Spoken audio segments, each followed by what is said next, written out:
Asikubingelele sibamukele kuyona nge-channel yithi igama uXolani Enoch bangazi ngopastor weningi sikuyona ke ingosi la sivakashela khona abake abalaphi bendabuko ukubheka nje ezinye zezinto ezibalekile siletha ama solutions ngoba inhloso yethu ukuthi senze sure ukuthi siphendula imibuzo onayo noma siletha ama solutions kuma problems onawo. Every problem has a solutions. Namhlanje sivakashele ke la uDokotela uMlondi asikubingelele dokotela. Ngiyabonga kakhulu umsakazi bomukela. Namhlanje ngifuna sizothi ukuhlahlela amaphupho amathathu kulekelelo umbukeli ukuthi sizokucacisa ngamaphupho. Abantu bayaphupha every day and umuntu uthethe ugcina nayo incazelo. Kodwa namhlanje ubaba nabantu bafana nani wenza ukuthi sikwazi ukuthi siphendule umbukeli ekhaya ngephupha angahlabe nalo. Ngifuna sibheke la sizoqala ngomuntu ophupha asemvuleni. Uyanethwa, uyayithela umhlobo ugcina khumula icathulo. Lokho ngisho ukuthini? Ngibonga kakhulu umsakazi.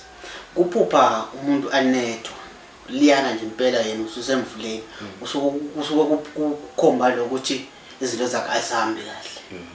Njengokuthi mawuphupha futhi impilo yakhe mawuphupha lena nje impela futhi impilo yakhe ibuya emuva. Uba unethwa lempala zizamnethwa bese lempala ziyamsinda futhi manje izinto zakhe ziyamsinda impilo yakhe sekubuyele emuva. Nokuthi aphupha kumula icathulo ihlupheko lokukhumula isicathulo nje ihlupheko uphupha ukhumula ihlupheko le.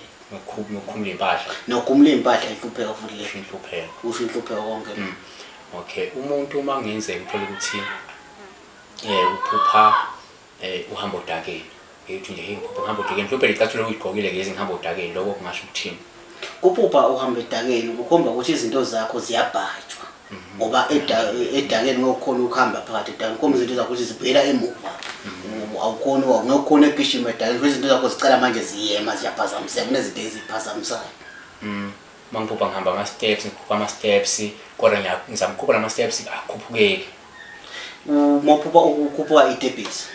Usuke nakhona mawukhupha itebhisi mawungabe ukhuphukile itebhisi wakhuphukela wazi wafika phezulu into enhle leyo. Ushothi impilo yakho iyachubeka izinto zakho ziyavuleka. Kodwa mawuphupha bathe ufuna ukukhupha kwesitebhisi bashiyazama ukukhupha akhuphukeke futhi izinto zakho sezimile. Mawuphupha wehla futhi uphupha mhlawumbe wehla itebhisi or wehla intaba.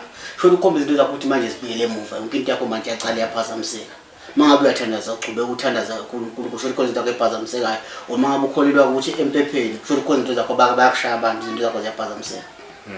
Kodwa ke asisikhulume ke ngabantu mhlawumbe nabo baphupha lamaphupho lawo. Ngale ukuthi mhlawumbe athandaze uyakwazi ukuthi lo muntu lo mhlawumbe ezekini nimkwazi ukumlekela ukuthi njengoba uphuphe kanje nishothi kubangwa yini ukuthi sidonseleke emuva lezi zinto.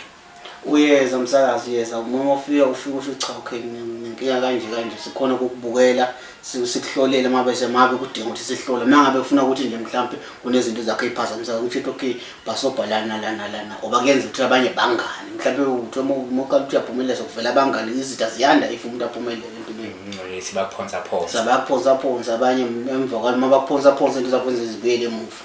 Ukusho ukuthi ngamayimazi umuntu uma ephupha lamaphupho lawa kufanele behlale kodwa ufuna asukume abone ukuthi adalwa yini lento ebamba impilo yakhe ukuze akwazi ukuthi ebe nama solutions ukuthi angayenza kanjani iphinde ayiqhubeke phambili. Uciniso lelo msakazi.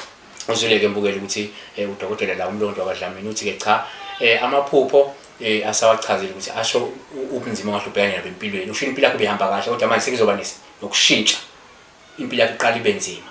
So wena fanele wenze njani usukume ubone ukuthi ngobani abenze ukuthi impilo yakho noma yini lezi impilo yakho ibe nokushintsha iqala manje ibiyele emva noma iqale ime ukuze ke akwazi ukuthi ke kulungiseke phela. Abantu bangafisa ukuthi mhlawumbe bekhulume nawe.